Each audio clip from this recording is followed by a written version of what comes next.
Reed, great to chat with you today. We are going to talk a lot about energy. So, when people are talking about AI, they often talk about sort of the global arms race between the US and China and other players involved as well. But there's also sort of a geopolitical energy arms race.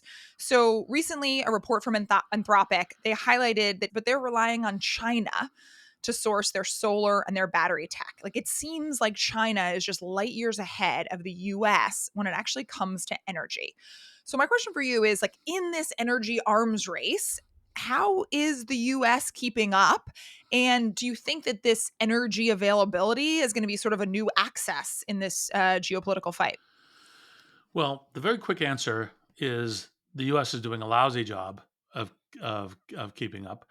And while this is you know a definite criticism of the current administration, it's also criticism of the former administration, and it already is the line of sight. Like we know this is going to be the new axis of AI geopolitics. It's one of the reasons why there's so many discussions. In the Middle East, because it's one of the things that the Middle East is bringing. Is like we can bring lots of energy online, train models here, do things.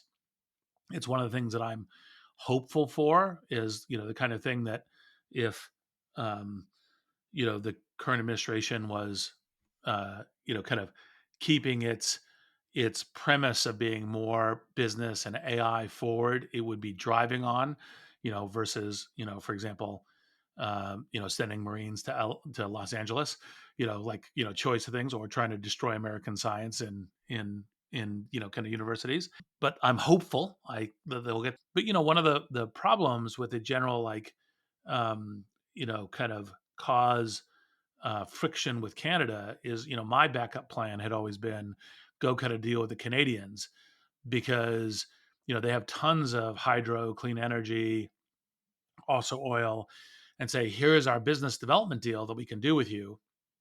But of course, just reading the news, what it seems to be is we're mostly just trying to irritate them. I've never seen the Canadians so pissed off with anyone as they are with us.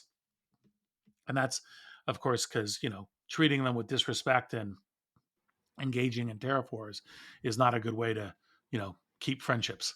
Well, I mean, I just saw last week, I think they said that Germany for a day had negative energy prices like everywhere. Lots of our, sort of partners or former potentially allies are shooting forward in solar, wind, etc. And if we alienate them, obviously we can't rely on them. But so like what happens then? Like in addition to energy, everyone is spending huge sums on this AI infrastructure. I think Meta raised their guidance to $70 billion this year on AI infrastructure. We are building data centers. And so if we can't build these data centers, if we can't get the land, if we can't get the energy, does AI then stall? Like, how big of a risk is this in terms of getting to AGI and sort of AI accomplishing the goals we want it to? The refresher is what's going on with AI is scale compute to learning systems with scale data and scale talent, and part of the scale compute is it needs data centers and it needs energy. And even when you improve efficiency of algorithms, even when you get algorithms to do AI at the edge, even when you get better neuro architectures, neurally inspired architectures, you can do all that stuff. You're still going to need as much scale in compute as you can get, which means data centers and energy. So it is fundamental. Now, it may be that you go, hey, we've gotten all these algorithmics and invention in such ways that we don't lose out entirely based on inability to deliver energy and inability to deliver data centers.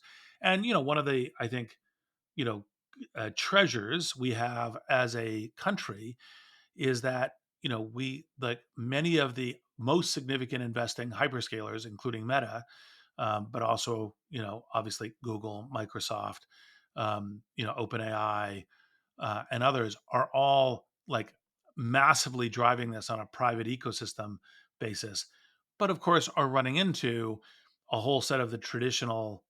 Think of it as abundance was focused on consumer prices in terms of regulatory and kind of saying, hey, look, we should be cheaper on regulation for house building. We should be cheaper on regulation for, other kinds of things so that we can, accomplish the social goods, well, you have the same issues around data centers, around energy provisioning, et cetera. Even though we have a ton of private capital that is willing to do this, let alone anything else that can happen. And so you just got to solve the problem. I think a lot of people just see the negative side. They say, oh, these data centers and these companies are using electricity, they're using water, they're bad for climate. But you would argue that, like, no, no, no. The only way we are going to solve this climate change issue, which we actually believe is real, is with AI. So make the bull case to the environmentalists who might be listening, who are like, ah, Reid, you just don't care about the environment. What's the bull case for AI actually being the solution? I don't think AI is the only answer, but I think AI is an answer, is a positive solution versus a decrement. I will get to that. And then second, I think that technology is the answer to climate change. That basically when you look at what is the climate change problem is the more and more hundreds of millions of people that we have joining the lifestyle of what is considered to be middle class today. That involves new buildings, new cars, new emissions, even with all that stuff. Even if you say, well, we're doing electric cars, well, electric cars also come with a carbon footprint relative to batteries, manufacturer, et cetera, et cetera. Um, and so you go, okay, what is the solution? The solution is better technologies, right? There's no ways to limit it without technologies, and include those technologies are things like, for example, carbon capture, which is too expensive right now relative to the amount of clean energy you'd have to do. But if you make the carbon capture cleaner and you make clean green energy plentiful, you can also capture carbon. So it's a technological solution, and frankly, everyone who cares about it should be trying to take the moonshots of this. Yes, we should have accords. Yes, we should try to limit the temperature. Yes, we should, kind of do things, but that's not the solution. That is simply a delay, right? And so the solution is technology. And part of that solution, like for example, one of the things that generally is considered to be too, you know, um, questionable by most people is geoengineering. And so geoengineering we should be experimenting with today. Doesn't mean we should go whole hog into it, but experiment and understand. Like if we put, some, kind of sulfur in the upper atmosphere to try to bring down cooling, if we do a little bit, what happens? Like and what happens? Like it can't be that that's like the same thing as an asteroid hitting the world, right? So like, well, fine. Now we go, oh shit, doesn't really work. Changes weather patterns too much, et cetera, et cetera. Okay, stop doing it. All the sulfur falls out of the atmosphere within a year.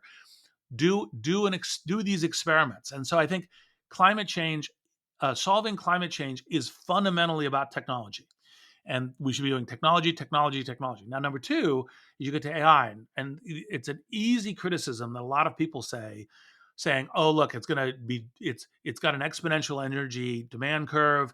Even though data centers are only, call it, 7% of kind of first world energy output today, and only 10 or 15% of that might be charitably kind of thought of as AI, but it's going to be going up at a huge rate. We just talked about the gigawatts, and you go, well, okay, is that just going to put a huge burden on the system? Well, the answer is, when the whole point of AI is intelligence per watt. And when you begin to get intelligence per watt, you can also apply that intelligence per watt on a whole number of climate change issues. Now, this isn't the pie in the sky science fiction. It'll be inventing fusion. If we're in that universe, that's a very interesting universe to be in, but not intrinsically that. But it's the, hey, let's analyze our grid and make the grid a lot better. Let's make all of our appliances a lot smarter. Let's be intelligent about HVAC. Let's be intelligent about washing machines. Let's be intelligent about, like, let's do power regulation and monitoring to be much greener and much more efficient across the whole thing. The whole point of intelligence is to be more efficient on those things. So it's not very good intelligence if it can't do that. And it's only going to get to scale, like we're only going to be spending massive gigawatts on it if it is good intelligence. So that should be a solvable cycle, and that's the kind of thing we need to be doing. And it's one of the reasons why I tend to think that the electricity environment critique of AI tends to be very misplaced, from a, I don't understand how intelligence can be helped to solve the climate change problem. So, I mean, I couldn't agree more. It's like the abundance mindset. It's like, how do we reduce regulation in so many of these situations? Reducing environmental review for things that are solar farms or wind farms is like a no brainer because we need to create this renewable energy. And of course, we're also still relying on non renewable energy. And that's just a fact of where we are. But I'd be remiss. A lot of people would say that these data centers are actually what's causing some of the environmental problems. So, specifically, I'm looking at a report. It was saying that XAI had a site in Memphis and they had 35 methane gas turbines without proper air permits. They were releasing harmful pollutants, nitrogen oxides, and formaldehydes into the surrounding community, which happened to be a historically Black, low end community. They're already burdened by high asthma rates. And now they're also being burdened by this additional sort of environmental harm. I read just this week that places where there was a Microsoft data center, people were going to have to limit their showers because Microsoft needed more water. So I'm not trying to pick on XAI. I'm not trying to pick on Microsoft either. This is just the reality in some places where there are data centers. The costs are bore by like the local people. Like, what do you say when people say like, well, this isn't a trade-off we're willing to make? Like these big tech companies are putting these data centers in, and it's like sort of the local people that are feeling the environmental effects. Well, the very first thing is obviously local people should be able to determine, you got to make it worth my while, whatever I'm going to do. Right. So, um, if you're going to have, if you're going to do stuff that is going to have massive health and environmental impact on me, you can't do it unless I buy into it and know what I'm buying into. Um, Now, that being said, I think most of the hyperscalers, including Microsoft, are pretty committed to doing the right thing by both generally the environment and their local communities. And so, they've been doing tons of, kind of pre-purchase orders on green energy kinds of kind of fusion and geothermal and other kinds of things as ways of making this happen. They're very focused on, kind of like how do you make sure that you don't have pollutants.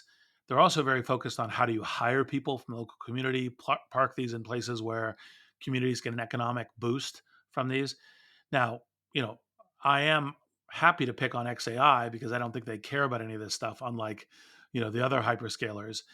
But the, uh, but I think that's an important thing to do. Now, that being said, you know, I think Microsoft, Google, and others have demonstrated that you can build energy and you can build these data centers at speed with a green focus, with all of these things, and have been investing.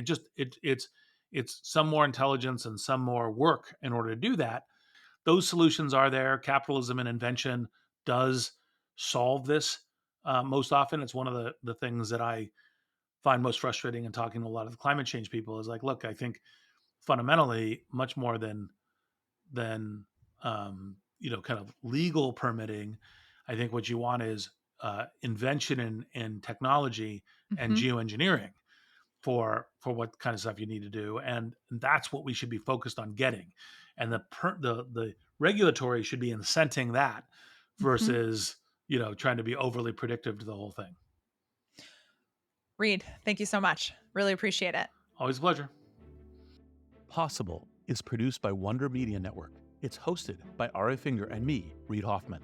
Our showrunner is Sean Young. Possible is produced by Katie Sanders, Edie Allard, Tanasi Delos, Sarah Schleid, Vanessa Handy, Aaliyah Yates, Paloma Moreno Jimenez, and Mulia Agudelo. Special thanks to Surya Yalamanchili, Saida Sepieva, Ian Alice, Greg Beato, Parth Patil, and Ben Rellis.